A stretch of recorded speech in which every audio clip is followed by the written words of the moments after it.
Wir sind immer noch bei Isaak und Rebekka. Gottes Segen ist stärker als die Versagen von Isaak und Rebekka. Gottes Segen ist eigentlich die dominierende Kraft im Leben von Isaak und Rebekka.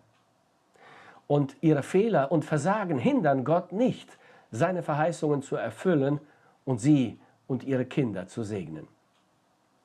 Isaak und Rebekka sind ein betendes Ehepaar.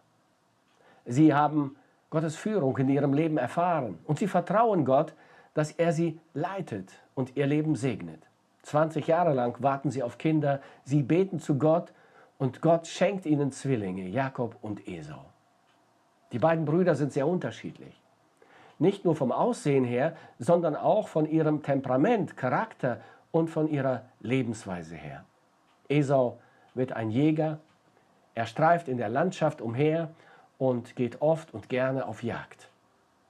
Er wird zum Lieblingssohn Isaaks, weil Isaak gerne von seinem Wildgericht isst. Isaak ist offensichtlich ein Genussmensch. Er isst gerne gutes Essen. Die Jagd und die Kochkunst Esaus machen ihn zum Lieblingssohn für den Vater. Isaak zieht Esau vor Jakob. So lesen wir von diesem Erziehungsfehler im Leben von Isaak und Rebekka. Und Isaak hatte den Esau lieb, weil ihm das Wildbret mundete. Rebekka aber hatte den Jakob lieb. So haben sich die Eltern, die beiden Söhne, zwischen sich aufgeteilt. Isaak liebt den Esau und Rebekka liebt den Jakob. Rebekka liebt den Jakob vermutlich, weil dieser ein gesitteter und häuslicher Mensch ist. Er ist immer in der Nähe seiner Mutter und hilft ihr wahrscheinlich im Haushalt. Was auch immer die Gründe für die Vorlieben der Eltern waren, die Folgen waren sehr schnell offensichtlich. Die beiden Brüder verstehen sich nicht. Sie sind Konkurrenten. Jeder von ihnen wusste, wessen Lieblingssohn er war. Der Jüngere ist schlauer und listiger als der Ältere. Er kauft seinem Bruder Esau das Erstgeburtsrecht ab für eine Suppe. Esau ist ein Genussmensch, wie sein Vater. Er legt außerdem keinen Wert auf geistliche Dinge. Leichtfertig verkauft er sein Erstgeburtsrecht, das mit besonderen Segnungen Gottes verbunden war. Esau heiratet als Erster. Er nimmt sich gleich 2 Frauen, die nicht an den Gott Abrahams und Isaaks glauben. Es sind heidnische Frauen. Offensichtlich widerspricht Isaak nicht. Er unterweist seinen Sohn nicht in der Wahrheit, in der er von seinem Vater Abraham unterwiesen wurde. Obwohl Isaak selbst den Segen einer Ehe, in der beide an den einen wahren Gott glauben, erlebt hat, hat er diese Lektion nicht an seine Söhne weitergegeben. Und so erleben sowohl Isaak als auch Rebekka viel Herzeleid durch die heidnischen Schwiegertöchter. Wir lesen das in Vers 35 in Kapitel 26.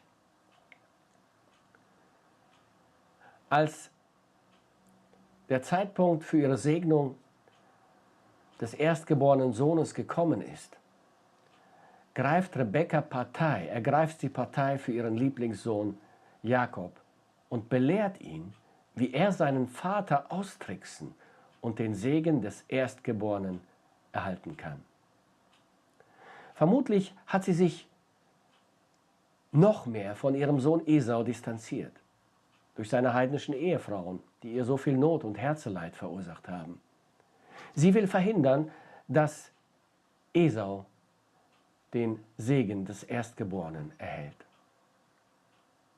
Als Jakob dann Bedenken hat, dass der Betrug auffallen könnte, ist sie bereit, den Fluch und die Strafe auf sich zu nehmen. Der Betrug funktioniert. Isaak, der zu dem Zeitpunkt fast komplett erblindet ist, erkennt diese Auswechslung nicht und segnet Jakob mit dem Segen des Erstgeborenen. Als dann das Ganze auffliegt, ist Isaak schockiert, kann aber nichts mehr ändern. Rebekka will ihren Sohn zu ihrer Verwandtschaft schicken, damit er sich nicht noch auch noch heidnische Frauen nimmt wie sein Bruder.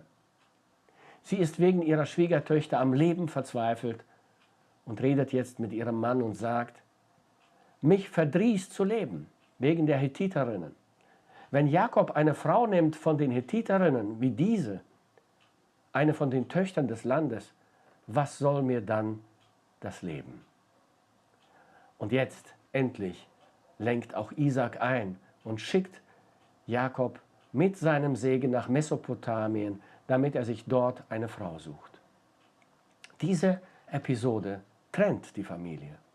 Esau ist verbittert, er hasst seinen Bruder und will ihn umbringen. Das entfremdet Esau sicherlich noch viel mehr von seiner Mutter. Jakob muss fliehen, zieht nach Mesopotamien. Mindestens 20 Jahre bleibt er dort und dient seinem Schwiegervater Laban. Rebekka sieht vermutlich ihren Lieblingssohn Jakob nie mehr. Sie sieht auch seine Kinder, ihre Enkel nicht. So haben sich Isaak und Rebekka ihren Lebensabend ganz sicher nicht vorgestellt. Aber Gott bleibt treu. Er sorgt für Isaak und Rebekka auch in der Abwesenheit ihres Sohnes Jakob. Er verhindert den Brudermord von Esau an Jakob. Er erhört ihr Gebet und schenkt Jakob gläubige Ehefrauen in Haran. Gott wirkt und handelt im Leben von Jakob und Esau und führt die beiden zur Versöhnung miteinander. Jakob kehrt schließlich zurück und Isaak erlebt die Wiedervereinigung mit seinen beiden Söhnen und auch die Versöhnung der Brüder. Jakob und Esau sind wieder vereint und beide Söhne beerdigen schließlich ihren Vater gemeinsam. Aus dieser Geschichte von Isaak und Rebekka lernen wir, dass Gottes Segen stärker ist als unsere Versagen. Gott ist treu, auch wenn wir untreu sind. Er erzieht uns mit viel Geduld und korrigiert unsere Fehler. Ja, Gott kann auch auf krummen Linien gerade schreiben.